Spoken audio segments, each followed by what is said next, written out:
Hello and welcome to Heart of the Matter. I'm your host, Annalisa Bahadur, and today we are going to be looking at how we could navigate dating someone with an avoidant attachment style and what we could do in the early stages of our dating. You see, dating can be very exciting and it's a beautiful experience. When it comes to dating someone who has an avoidant attachment style, it can get a little complicated. So we want to know what we should be looking for at the very beginning of the relationship, and so that we could make the experience a little more fun and relaxing while we get to know this person. And then we get to choose if we're going to continue into a serious, committed relationship with them, or we want to end things before it gets a little too rocky. I'm going to ask you to hit the subscribe button so that you can be updated whenever I release a new podcast episode. And I'm going to ask you to leave your thoughts in the review section and share this. We never know who it's going to help, right? So let's get to the avoidant attachment style. The people with an avoidant attachment style, we know that they tend to find connecting and expressing their feelings in relationships a little difficult. They create an emotional wall around themselves that can cause their partner to feel like they're pushing them away. So navigating the early stages of dating an avoidant attached person can be a little challenging, but it's also crucial to approach it with patience, and we need compassion and empathy. So in order to understand why these qualities are very important, we want to look at psychotherapists who have shed some light on this subject. So I'm going to be quoting some of them from time to time. Sherry Gaba, who is a psychologist, says that compassion and empathy means that you have to understand where your partner might be coming from and how they may have come to develop this style of relating.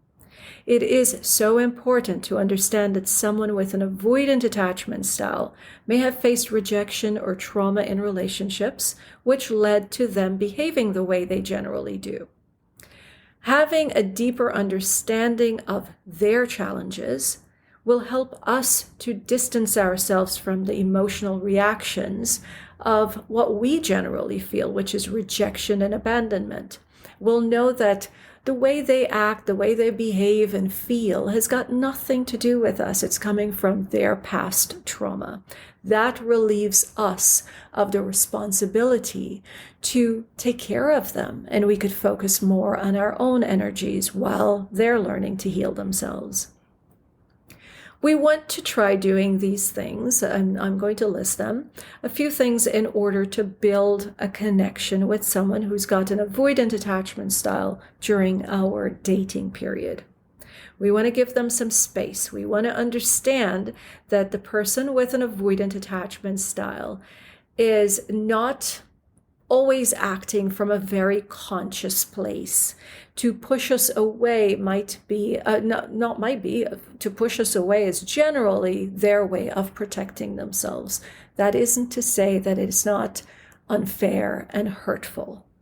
But when we understand that it's got nothing to do with us, again, we don't take the responsibility and therefore we're not hurt.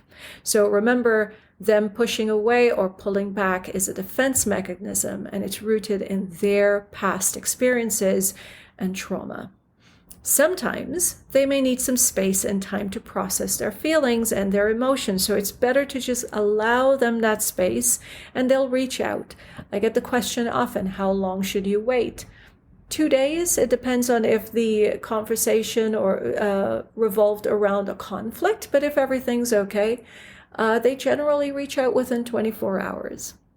It is important to not force intimacy or expect too much too soon. It's always the awareness in the attachment styles is what helps us to relax and not feel like they're not reaching out to us because they don't like us, because that's not the case. If they didn't like you, they would not go out with you, right? We also want to be consistent. Inconsistent behavior may trigger the anxiety in an avoidant partner. This makes them feel rejected, and that makes them reject any attempts to connect. So being consistent in your communication and your actions can help them to gauge if you are safe and reliable. We also want to be very patient.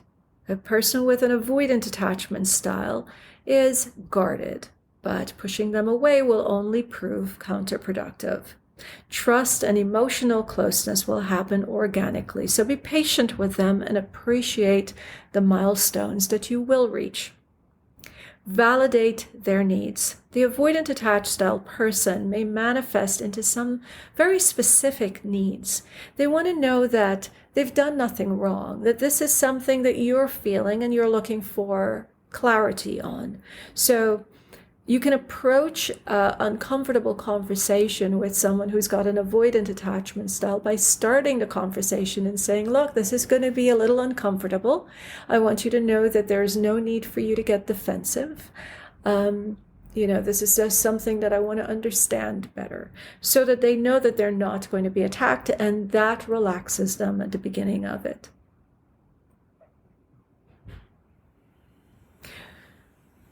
Rather than dismissing them as irrational or illogical, we want to validate them, let them know that their emotions are also important. And what we also want to do is communicate our own needs. It is important to clearly communicate our feelings and our needs without blaming them. It is important to clearly communicate our feelings and our needs without blaming them. Expressing our needs will help us to establish a stronger connection and build a foundation of trust. So dealing with an avoidant attachment style can be challenging, but it's not impossible to work on having a happy and healthy and fun relationship.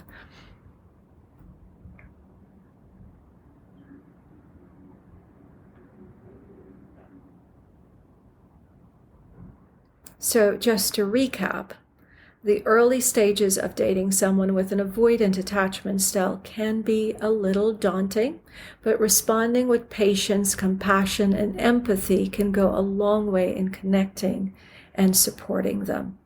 When we can walk alongside our partner, understanding their experience of love and attachment, we become a source of strength and support, no matter how hard that attachment pattern attempted to make it difficult.